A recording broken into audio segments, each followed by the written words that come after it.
అయిపోయింది. నమస్తే నమస్తే నమస్తే. బాగున్నా బాగున్నా. పార్క్ కాడ అప్పుడప్పుడు కనబడుతున్నావు, ఏమో తింటున్నావుగా, ఏది అంత ఇష్టమానే? పొద్దు నుంచి ఫుడ్ తినలే. అందుకే ఎందుకు ఇంట్లో పెట్టలేదా? ఏదైనా పని ఉంటే ఆ పని మీద నేను బయటికి వెళ్ళినా అంటే ఫుడ్ మర్చిపోతా.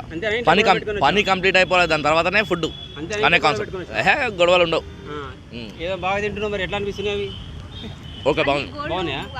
ఎంత? రోడ్డు గోల్డ్ వేసుకుంటాను అనుకుంటారా ఏంది? ఇక తీసుకో, నీకు ఇస్తా గిఫ్ట్. ఇది 2 తులాలు ఇస్తా. ఎలా ఉన్నాయి మరి, టేస్ట్ ఎలా ఉన్నాయి? సూపర్ సూపర్ ఉన్నాయా? ఎంత? 25 రూపీస్. రెగ్యులర్ ఏంది తింటా ఉంటా. పార్క్ వచ్చే వాళ్ళకి ఏం చెప్తావు మరి, తినమంటావా? అంతేనా? ఈ పార్క్ వచ్చే వాళ్ళకి ఒకటి చెప్తున్నా, మళ్ళా చెప్తున్నా, మళ్ళీ తినమంటావా అవి?